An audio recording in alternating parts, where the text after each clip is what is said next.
WHO के अनुसार यौन स्वास्थ्य यानी कि सेक्सुअल एंड रिप्रोडक्टिव हेल्थ व्यक्तियों, जोड़ों और परिवारों के संपूर्ण स्वास्थ्य और विकास के लिए और समुदाय और देशों के सामाजिक और आर्थिक विकास के लिए बहुत जरूरी है। लोगों का इस मामले में जागरूक होना उन्हें और हमारे समाज को कई सेक्सुअली ट्रांसमिटेड बीमारियों से बचा सकता है। हर एक व्यक्ति को ये अधिकार है कि वो अपनी सेक्सुअल और रिप्रोडक्टिव हेल्थ से संबंधित फैसले ले सके। एक हेल्थ केयर मीडिया प्लेटफॉर्म होने के नाते हम sexual and reproductive awareness day series कर रहे हैं। इस सीरीज में हेल्थ केयर इंडस्ट्री के experience doctors sexual and reproductive health से संबंधित सवालों के जवाब देंगे। हमारा उद्देश्य है कि इसके जरिए हम समाज में सेक्सुअल और रिप्रोडक्टिव हेल्थ के बारे में जागरूकता पैदा कर सके। हेलो, मैं हूं सना खान और आप देख रहे हैं मेडी सर्कल। आज हमारे साथ है डॉक्टर पराग शाह। डॉक्टर पराग शाह मुंबई के जाने माने सीनियर सर्जन हैं, जिन्हें सर्जरी में 30 साल से भी अधिक एक्सपीरियंस है। वे पुरुषों के परिशुद्धकरण यानी कि सर्कमसिशन एक्सपर्ट है। उन्होंने डे केयर सर्जरीज पर काफी सारी इंटरनेशनल पब्लिकेशंस दी है। Hello doctor Parag, how are you? Welcome to Medi circle.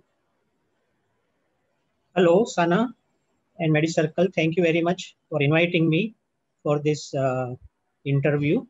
It is a really nice initiative from Medi Circle, a very need of the hour, I would say, कि बहुत ही जरूरी है ये समाज को इस बारे में बताने के लिए।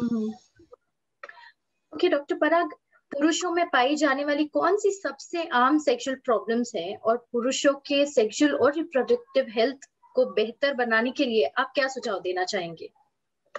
जी, पुरुषों में काफी प्रकार के सेक्सुअल प्रॉब्लम्स होते हैं, जैसे प्रीमेच्योर इजैकुलेशन या पतन होना, या उनको लगता है कि अपनी साइज में प्रॉब्लम है, ऑर्गन के साइज शेप्स में प्रॉब्लम है, या पेनिट्रेशन करने में पेन होता है, या उसमें कोई दिक्कत है, या जो ऑर्गन का सही मात्रा में टाइटनेस होना, वो उनको लगता है कि ये बराबर नहीं हो रहा है।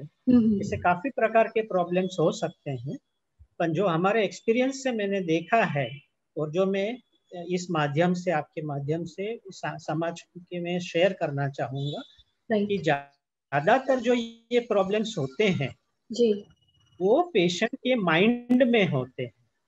अच्छा। और मैं ये क्या बोलना चाह रहा हूँ कि मतलब कि रियलिटी और फैक्ट्स में काफी अंतर होता है।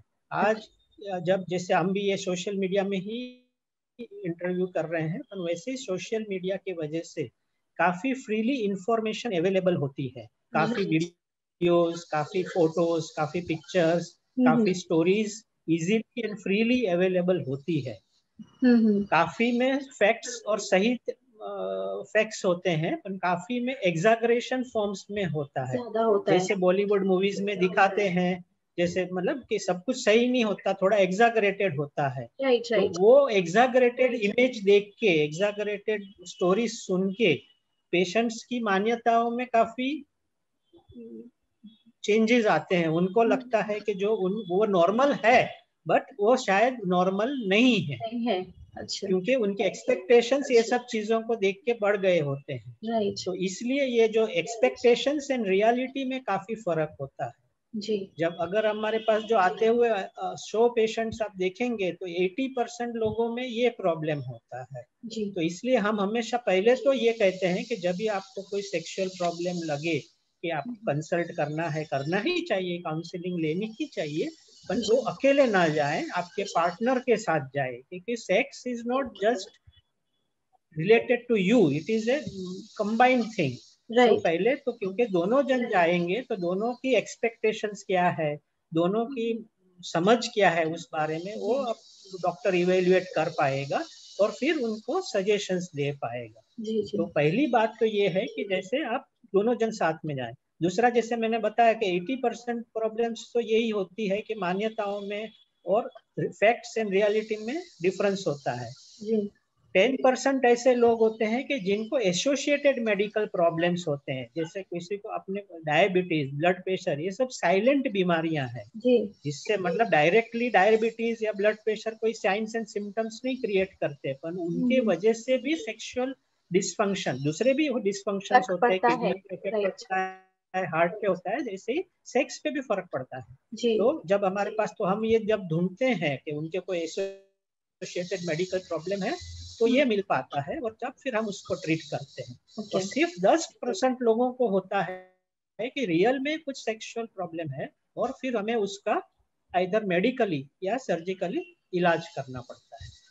अच्छा डॉक्टर, हमारे समाज में इनफर्टिलिटी बढ़ती जा रही है, इसके क्या कारण हो सकते हैं? जी, आपने सही कहा, इनफर्टिलिटी का प्रमाण काफी बढ़ रहा है। कई कारण है उसमें। कॉमनेस्ट जो अभी है, क्योंकि अभी आजकल की जिंदगी जो है, आपकी लाइफस्टाइल जो है, वो तनावपूर्ण, स्ट्रेसफुल, फुल ऑफ, मतलब environment being full of pollution, processed food, lot of things are there.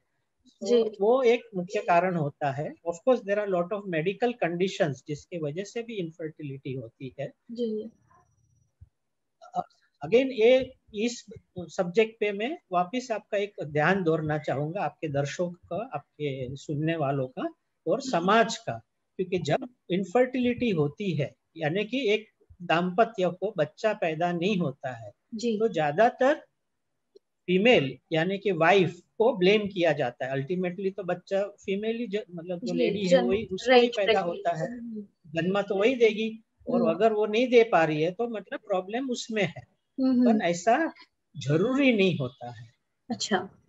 100%, अगर जैसे हमारे पास 100 पेशेंट्स देखेंगे आप इनफर्टिलिटी की, तो 30% पेशेंट्स ऐसे होते हैं जिसमें मेल फैक्टर, मतलब कि पुरुष का कुछ प्रॉब्लम है, उनके स्पर्म्स नहीं है, या वो स्पर्म्स कमजोर है, या कुछ दूसरे उनकी जो फर्टिलिटी का प्रॉब्लम है, उस वजह से ये इनफर्टिलिटी होती है। सेकंड, जो समाज में मान्यता होती है कि अगर पुरुष पेनिट्रेट कर सकता है, सेक्सुअली एक्टिव है, पेनिट्रेट कर सकता है, इजैकुलेट कर सकता है, मतलब कि वो नॉर्मल है, सेक्स कर सकता है, वो नॉर्मल है, और फिर बच्चा नहीं पैदा हो रहा तो वो लेडी का प्रॉब्लम है। तो यहाँ पे ये बताना चाहूंगा कि sexual potency and fertility potential, अगर हिंदी में समझाओ तो, कि अगर आपकी सेक्सुअल करने की क्षमता है तो जरूरी नहीं है कि आप बच्चा पैदा करने की क्षमता रखते हैं। क्योंकि अगर erection and ejaculation is different, but अगर आपके स्पर्म्स जहाँ टेस्टिस में पैदा होते हैं, अगर वहां से बाहर नहीं निकल रहे हैं, या वो पैदा जब हो रहे हैं वो या तो नहीं हो रहे हैं या कमजोर पैदा हो रहे हैं, आपके स्पर्म्स वीक है, तो वो आप सेक्सुअली तो एक्टिव रहोगे बट आपकी फर्टिलिटी नहीं रहेगी। अच्छा।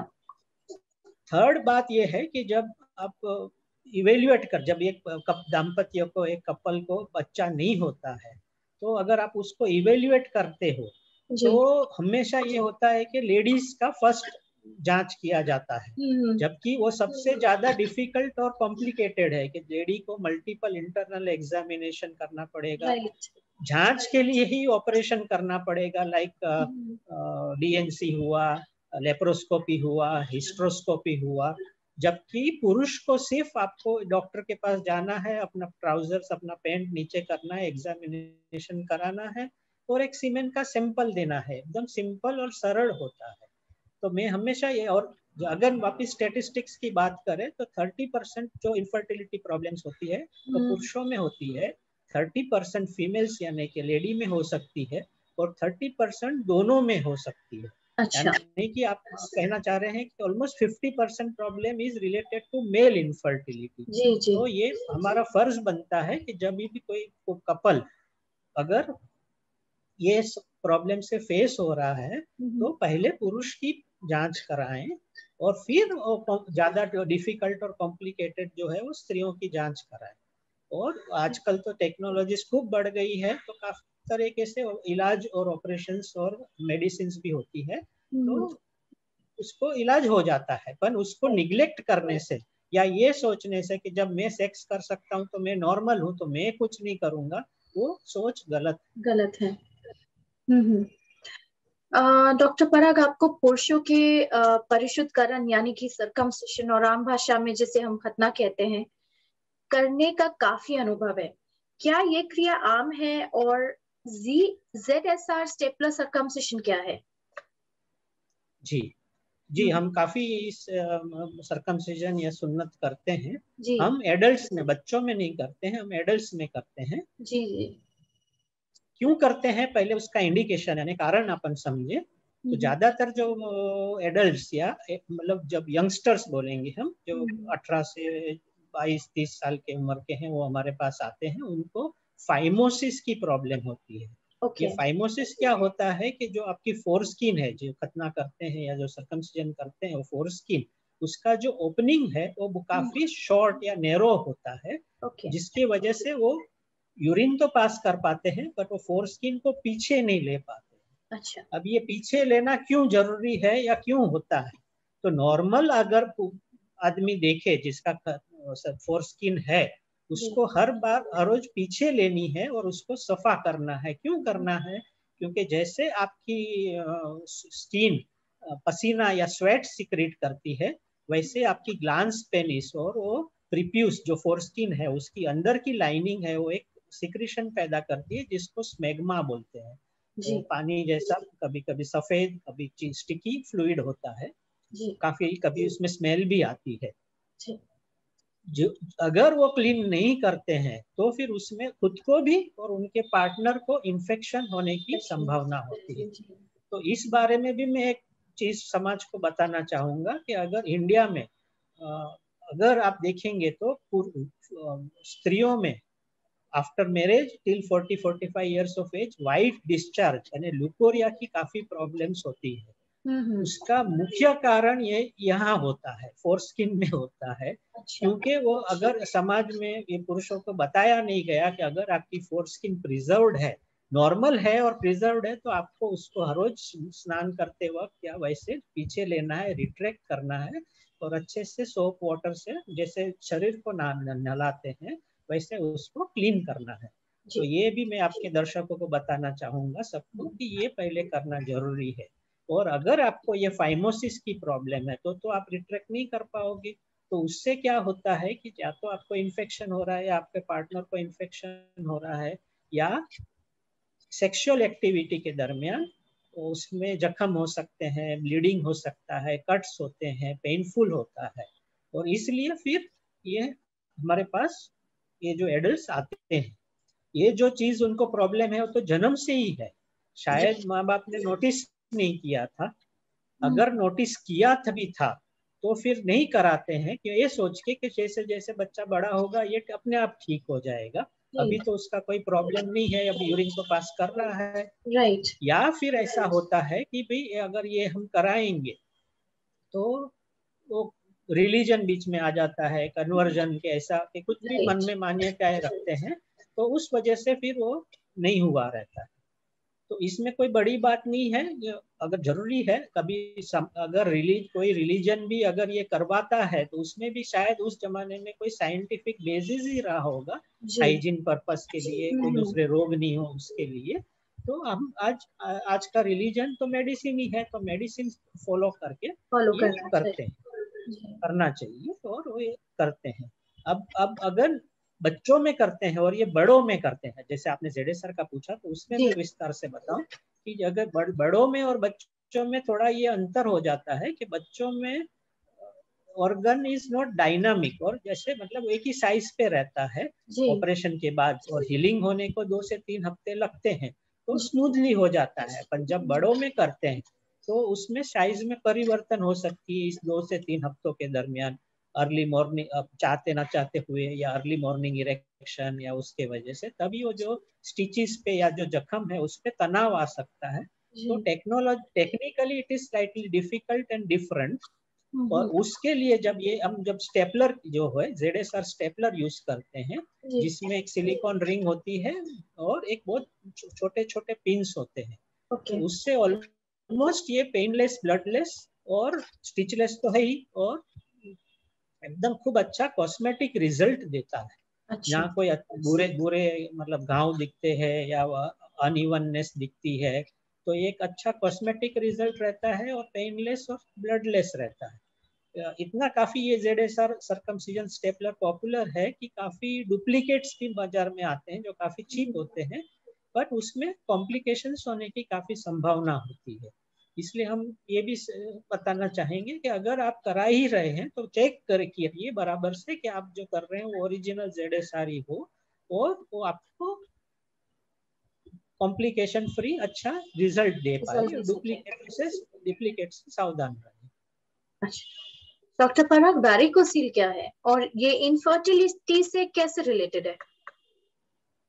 जी, वेरिकोसिल एक पुरुषों में यानी उनके जो टेस्टिस होती है स्क्रोटम में यानी कि एक बैग में, उसमें जो वेन्स है उसमें वो जब डायलेटेड और बड़ी चौड़ी हो जाती है उसको वेरिकोसिल बोलते हैं। अच्छा। अगर उसका दूसरा उदाहरण या उसका कोरोलरी दूं तो आपको, तो कभी कभी आपने किसी के देखे होंगे स्पेशली लेडीज में कि उनके पैरों में बड़ी बड़ी वेन्स दिखती है, लंबी चौड़ी, जैसे सांप घूम रहा हो इस टाइप का बड़ा दिखता जी है। जी। उस चीज को वेरिकोज वेन्स बोलते हैं। अच्छा। तो जो सेम चीज जो वेरिकोज वेन जब स्क्रोटम में हो जाता है तो उसको वेरिकोसिल बोलते हैं। ओके। अच्छा। तो वेरिकोसिल से क्या होता है कि जब वहां डायलेटेड टॉर्चेस वेन्स बन गई जी और वीनस ब्लड, जो वीनस ब्लड है आपका वो ब्लू ब्लड है, जी जिसमें ब्लड है तो टेम्परेचर भी ज्यादा है उसका जी और जी ऑक्सीजन कम है, एसिडिक है, वो वहां जमा हो जाता है। जी। अभी आपकी जो टेस्टिस है, पुरुषों की जो टेस्टिस है, लेडीज को भी होती है गोटी, जो टेस्टिस बोलो या गोटी, ओवरीज बोलते हैं, जो जी पेट के अंदर है, वो जी। पेट के बाहर नहीं है, पेट के अंदर है। राइट। पुरुषों की जब जन्म होता है तब वो पेट के बाहर आती है। तो क्यों आती है? क्योंकि उसका जो टेम्परेचर या उष्णता मान है वो शरीर के टेम्परेचर से 1 से 2 डिग्री कम रहना चाहिए। अच्छा। तो जब ये वीनस ब्लड जो गर्म है, जिसमें ऑक्सीजन कम है, जिसमें एसिड ज्यादा है, जब वो वहां जमा हो जाएगा तो वो टेस्टिस में टेम्परेचर बढ़ जाने की वजह से वो फंक्शन बराबर नहीं कर पाएगी। अच्छा। तो फंक्शन नहीं कर पाएगी तो या तो स्पर्म्स कम पैदा होंगे या हम्म, उसकी जो क्वालिटी होगी वो अच्छी नहीं होगी। अच्छा। क्वालिटी कैसे डिटरमाइन करते हैं कि जैसे वो स्पर्म्स की मोटिलिटी होती है या हम्म, स्पर्म्स जो मूव करते हैं तो मूवमेंट में खूब खराब परिणाम आता है, नहीं होते या खराब तरीके से मूव होते हैं, तो जिसको ओलिगो एस्थीनोस्पर्मिया बोलते हैं। तो अच्छा जब अच्छा। उस टाइप का हो जाता है जी। तो फिर जब वो स्पर्म्स इनफर्टिलिटी के लिए जिम्मेवार होते हैं और वो अच्छा। पुरुष, वो पेशेंट्स को इनफर्टिलिटी का, मेल इनफर्टिलिटी का प्रॉब्लम होता है। ओके। दूसरा प्रॉब्लम होता है क्योंकि ये जब वीनस ब्लड वहां जमा हो जाता है तो वो खिंचान पैदा करता है। अच्छा। तो खिंचान और प्रेशर के वजह से पेन भी हो सकता है। तो किसी हम्म। किसी पेशेंट्स को पेन की प्रॉब्लम होती है और किसी को ये इनफर्टिलिटी की प्रॉब्लम जी। होती है। वो पेशेंट टू पेशेंट अभी डिपेंड इसमें करता थोड़ी, होगा। जी, और ओके। अभी इसमें थोड़ी सी कंट्रोवर्सी है क्योंकि ये वेन जो है टेस्टिकुलर वेन, वो आपकी स्क्रोटम यानी टेस्टिस से चालू होके किडनी तक ऑलमोस्ट, मतलब आपकी रीनल वेन, आपकी हम्म। गुर्दे की वेन तक जाती है। अच्छा। तो इसके करने के ऑपरेशन करने के अलग अलग अलग तरीके है कि ओके। अलग अलग लोगों ने अलग तरीके से डिस्क्राइब किया है। ज्यादातर ये तरीके जो दूर से, मतलब कि टेस्टिस या स्क्रोटम से दूर यानी एब्डोमेन में करते हैं, पेट में करते हैं, चाहे वो ओपन सर्जरी हो, चाहे लेजर हो, चाहे माइक्रो सर्जिकल हो जी। या रेडियोलॉजिकली एम्बोलाइजेशन से करते हैं। पर जितना आप दूर जाके करते हैं ये सर्जरी, तब वो रिकरेंस यानी कि फिर से होने की संभावना बढ़ जाती है। ओके। और जो फर्टिलिटी के आप लिए आप कर रहे हो, मतलब कि स्पर्म काउंट का इम्प्रूवमेंट होना चाहिए, तो जी। उसके रिजल्ट्स काफी कम होते हैं। ओनली 10% टू 20% लोगों को ये इम्प्रूवमेंट मिलता है और ये 2 या 3 साल में वापिस रिकर हो जाता है। तो अच्छा। हम जिस तरीके से करते हैं उसको CDVL टेक्निक बोलते हैं। जी तो जी। CDVL का अगर फुल फॉर्म समझाऊं तो क्रीमेस्ट्रिक डिसरप्शन विथ वीनस लाइगेशन। अच्छा। अब इसको हम स्प्लिट करते हैं दो में। तो वीनस लाइगेशन तो सिंपल है कि वेन्स को आप बांधो या लाइगेट कर दो, जो सभी राइट। करते हैं। तो हम करते हैं वो थोड़ा नीचे करते हैं, मतलब आपके लोअर एब्डोमेन में या स्क्रोटम के जस्ट ऊपर वहां करते हैं। और ओके। जो क्रीमेस्ट्रिक डिसरप्शन है, तो एक क्रीमेस्टर क्या है कि एक मसल है जो आपके स्पर्मेटिक कॉर्ड को एनसर्कल करता है। अच्छा अच्छा। स्पर्मेटिक कॉर्ड जो ये है कि जिसमें इस आपकी ये जो वेरिकोसिल की वेन्स है, टेस्टिकुलर वेन्स है, वो भी होती है इसके अंदर। टेस्टिकुलर आर्टरी भी होती है, और वास यानी कि जिस नस से आपका स्पर्म्स जा रहे हैं वो सब एक एनक्लोज्ड होते हैं एक मसल के अंदर, जिसको क्रीमेस्टर बोलते हैं। वैसे इसका पर्सनली मतलब वैसे कोई जाना हुआ कोई फंक्शन नहीं है, पर ये जब ये वेरिकोसिल के पेशेंट्स में देखा गया है कि ये क्रीमेस्टर काफी टाइट होता है, जिसकी वजह से कंपार्टमेंट सिंड्रोम हो जाता है, मतलब कि अंदर प्रेशर बढ़ जाता है। ओके। जो प्रेशर ये वेन्स को कि ब्लड को ऊपर हार्ट की तरफ जाने से रोकता है। और जब ये क्रीमेस्टर को जब हम उसको निकाल देते हैं, कफ के जैसे एक ब्रॉड सेगमेंट निकाल देते हैं ऑल अराउंड, तो प्रेशर रिलीज हो जाता है। तो तब ये जब करने से ये देखा गया है कि रिकरेंस रेट यानी कि फिर से होने की संभावना ऑलमोस्ट नील यानी 0 हो जाती है, और जो फर्टिलिटी रेट के इम्प्रूवमेंट ऑलमोस्ट 60 to 80% होती है 1 से 2 साल में। तो ये काफी अच्छा रिजल्ट देता है। और उसकी भी एडवांटेज ये है कि ये डे केयर यानी कि आप करके 1 घंटे 2 घंटे में आप चले जा सकते हैं, दूसरे दिन से काम पे लग सकते हैं। तो सुविधाजनक भी है और रिजल्ट भी अच्छे आते हैं। राइट। डॉक्टर पराग, आपका हमारे शो पे आने के लिए और आपके विचार शेयर करने के लिए बहुत बहुत धन्यवाद। Thank you so much. Thank you Sana, and thank you Medi Circle for inviting me. Thank you. Thank you. Have a good day sir. Thank you.